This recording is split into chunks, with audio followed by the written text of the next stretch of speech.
What's up? So I'm going to give you guys a quick little overview of the Elite Series 2, comparing it to what I consider the budget Elite controller. I'll tell you about this in a second. And then for reference, I just have the regular old Xbox One controller. This happens to be the Project Scorpio edition with the matching charging stand, which is pretty cool to have it, always charged and ready to go. Nothing special about this controller. It does have the updated little grip texture here, but it's just a regular Xbox controller for 60 bucks. So this is the PowerA Spectra controller, and it's actually cheaper than this controller. That's why I brought this out. This controller is about 60 bucks plus the playing charge kit, whatever that cost. This controller is actually $49, $39, can't really remember.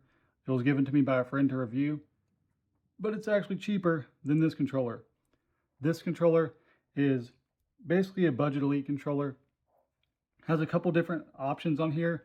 You've got RGB lighting that can change, I think, 7 different colors: red, green, blue, orange, purple, yellow, cyan. And you've also got the paddles here on the back that are pretty nice. I mean, they're, embedded in the controller. It's pretty comfortable. I actually played with this for about an hour or two just to, play with it, see how things work, see how I like it. And I was pretty impressed. For 40 bucks, you can't really beat it. One downside to this controller is you've got to plug it in at all times. The cable actually kind of locks in there, which is nice, so you don't unplug it on accident. Micro USB, it does lock in there, which is nice. And then also you've got a 10-foot braided cable, which is pretty nice, good quality braided cable. I'm impressed for 40 bucks. And then this has the quick adapter, so whenever you trip over the cord, because you're definitely going to have someone trip over the cord at some point, it actually quick disconnects. That way it doesn't damage your USB port on your Xbox. If you had the OG Xbox, you remember the quick disconnect. Whenever your friend gets up to get more Doritos, someone always tripped over this and then you had to go plug it back in. It ruined your Halo match. Let me know in the comments below if that ever happened to you. Some nostalgia right there. I really remember somebody tripping over this at least once a Halo match and ruining the game. It's usually right when you're about to die. So, excuse the Daytona 500 going on in the background over there. USB, plug it into your Xbox, and it's 10 feet long, so it's plenty long to reach from the couch to your Xbox or wherever you game from. If you game at a desk, it's even better. But you have to plug this in at all times to operate the controller. Little downside, but for $40, you're basically getting a controller with paddles and RGB lighting. The texture is pretty nice. I'll give you guys a button click test very quick.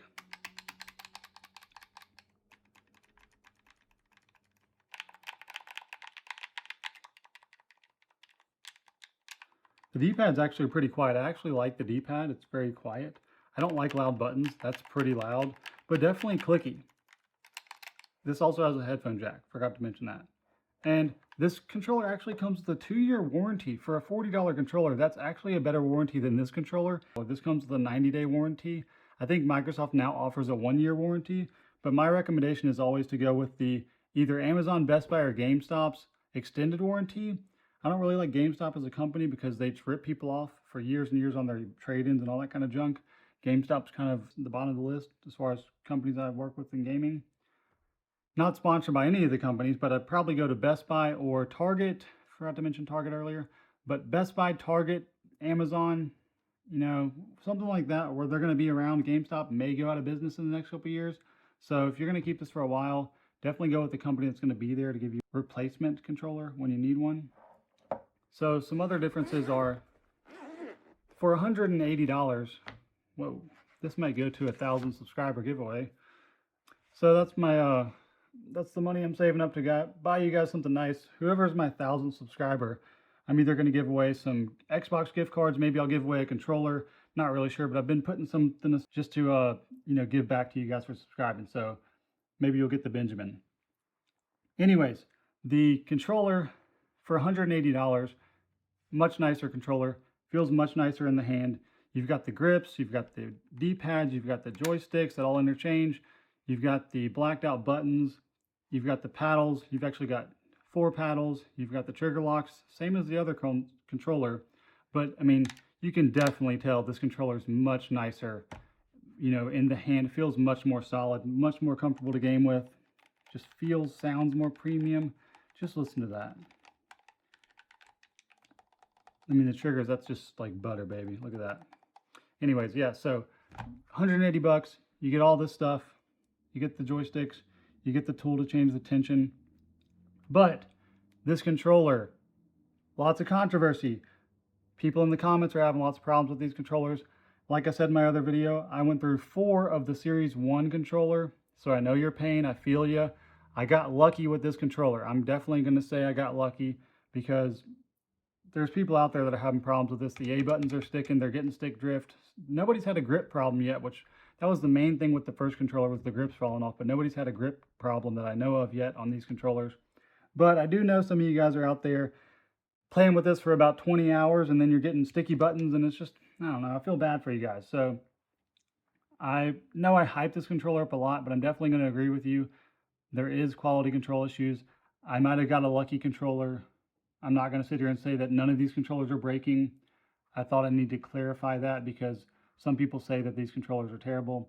It just depends if you get a good one or not. And I actually got a good one on this one. So for $180, if you think about it in terms of how many hours you game, if you game 180 hours in a year, which I'm sure many of you game way more than that, but if you game 180 hours in a year, you're spending $1 per hour on this controller. It's just kind of, if you think about it that way, it's not that expensive of a controller. Yes, it is almost half the price of a console, but what can you say? So $40 for this controller. You got to keep it plugged in with the cable at all times. I did game with this for about an hour or two playing some Cyberpunk. You can map the paddles to whatever buttons you want. It's not bad for $40. I mean, it's not a great, amazing controller by any means, but it's definitely, I think it's worth a try. If you've got kids or something that you don't want to give them a $180 controller, give them this first, see if they like it. Then maybe, after they, treat this carefully and whatever, you can give them the nice controller. If you've got, 5 friends that live with you and nobody really wants an Elite controller, but somebody wants some paddles, this is a good budget controller. Say your roommate doesn't game a lot, but when he does game, he'd like some paddles. $40, it gives them a controller that can be versatile. I don't really think a $180 controller is everyone's cup of tea. So this allows you to get the paddles, which is the main thing, and the trigger locks, and some RGB for all you RGB people out there. I don't really care about RGB, but basically it's the budget Elite controller. That's what I'm calling it. The PowerA Spectra controller is what I believe what it's called. A friend gave it to me to try out and review on here. I believe there's a wireless version, but I'm not 100% positive. I just figured I'd throw this out there for some of you guys that maybe don't want to pay for a $180 controller, especially since it has quality issues and some things like that. Pick this up, give it a try for $40. You can't really go wrong. See if you like the paddles, see if you actually use the paddles. Once you use this controller for a while, maybe then you'll want to upgrade to something like the Elite controller. We've got the Daytona 500 going off in the background over there. It's about to wrap up. I can actually watch it from my window. It's actually awesome, guys. I get live, road racing out my window. Recap, $40 controller, 2-year warranty, RGB, has to be plugged in at all times, still has paddles. $180 controller, 90-day, maybe 1-year warranty if Microsoft gives you the 1-year warranty when you upgrade it. $60 controller, all it has is buttons, a little bit of texture on the grip. This is just a regular controller. I just wanted to show that for $40 you're getting actually more features than this one, except for it's got a wire, which isn't a big deal. But I just wanted to give you guys an update. Some people are asking me, have I had problems with this controller? I was having this problem where when I clicked the stick, it was registering twice, but it really literally went on for like a day and then stopped happening. So I was gonna make this huge video about it and complain and be like, oh, I got ripped off by Microsoft, but actually this was clicking twice for like a day or two, and then now it doesn't do it anymore. So if the problem comes back, I'll make a video about it. But right now I feel like it's not happening every time, so it's not really an issue for me. So I'm gonna keep an eye on it. Maybe it'll come back in the future, but I'll definitely, if I do start having problems with this controller, I'm definitely update you guys and let you know, because I feel like I owe that to you. My video I hyped this controller up a lot in my previous videos. So if I do have problems with it, I'm definitely gonna let you guys know. That way I'm honest and, transparent with the controller. That way you don't think I'm just, making all you guys go buy a defective controller. But I really do think this is the best controller for Xbox right now. It just feels so good in the hand. I love the colors. I love the blacked out look. It's my favorite controller. So thanks for watching. This is just a quick update. Filmed it kind of late at night. The lighting's crappy. The audio may not be the best, but I just wanted to get it out there for you guys. I'm working on improving the audio quality and the video quality of these updates, but you know, I'm just starting this whole channel thing. I didn't really expect to get 100,000 views, but I think I'm close to 100,000 views on the channel. Maybe that's a little bit overestimate. I know one of the videos has like 80,000 views, and that's just like 80,000 views. Like, I don't know how that happened, but I think I'm over 250 subscribers right now. And honestly, my mind's kind of blown because I wasn't really planning on doing a whole YouTube channel thing, but I can't say thanks enough to those of you that watch and subscribe and like.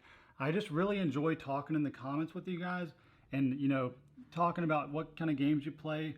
I kind of figured if I'm going to do this whole YouTube thing, I want to be personable. I want to have conversation in the comments.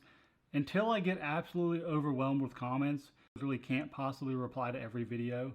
I'm going to keep replying to the comments. I think that's a good way to grow the channel and get you guys to really, you know, tell me what you want to see. Do you have other controllers you want to look at? I've heard a lot about this Razer controller. I think I had that confused with a different controller, so maybe I'll check into that. These controllers seem to be kind of popular right now, so I may look into other things like that. I am going to buy a new gaming headset at some point. I'm torn between the Astro A50s and the SteelSeries Arctis 9. That's what I'm torn between. So depending on which one of those I buy, I may buy them both and actually game with them both and then return the one I don't like and make a video about it. I'm not sure when I'm going to buy that. They're out of stock right now, so I actually can't buy them. But as soon as they come back in stock, I'm going to buy a new headset, put that on the channel, tell you guys what I think about it. Anyways, I've rambled for long enough. Thanks for supporting the channel. Thanks for watching. I just do this to let you guys know what I think about the controllers, keep you updated.